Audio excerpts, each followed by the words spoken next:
Let's go to Berlin now, where we can talk to Sudha David-Wilp. She's a senior transatlantic fellow at the German Marshall Fund. Thank you very much, Sudha, for joining us here on the program. So the gas is flowing again, but at a reduced capacity.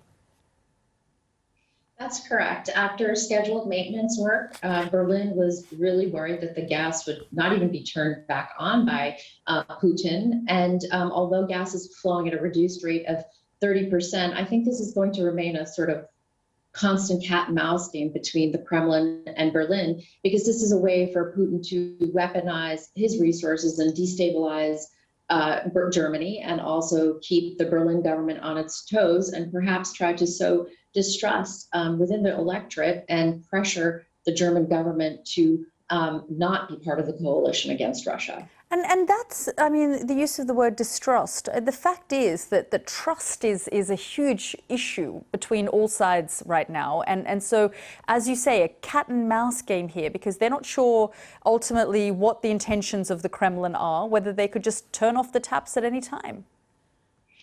I mean, on the one hand, Germany knows it needs to wean itself off of natural gas from Russia. This is part of the so-called turning speech that Chancellor Scholz made after the start of the war about reinvesting in the military, about having energy independence, and also cutting trade ties with the current Russian government.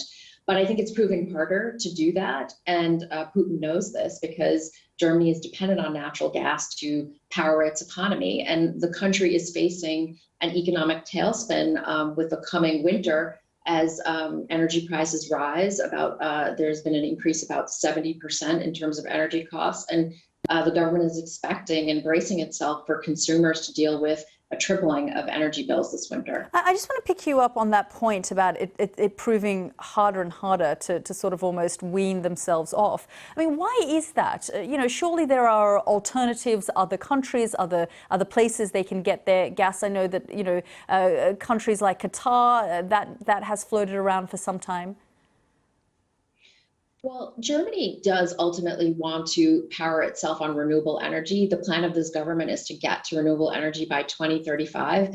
And before the war started, they thought that the natural gas would be a bridging technology or resource, because this country has said farewell to nuclear power. The remaining 3 nuclear power plants are scheduled to come off the grid at the end of the year. So the country has sort of bet on Russian natural gas. And renewable energy is also a difficult threshold in a country that's slow to approve permits and that still has a mentality of perhaps not in my backyard. So the infrastructure for renewable energy has not been built fast enough. And now this government is trying to turn things around very quickly.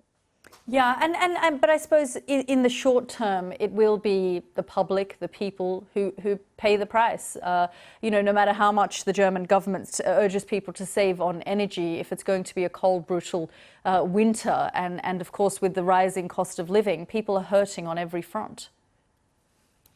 This is true. And although current polling shows a majority of Germans still wanting to support Ukraine in its plight with Russia, because clearly the sympathy is for Ukraine in this country, I think this government also wonders how long it can have the support of the German people when energy prices are rising, inflation is above 8%.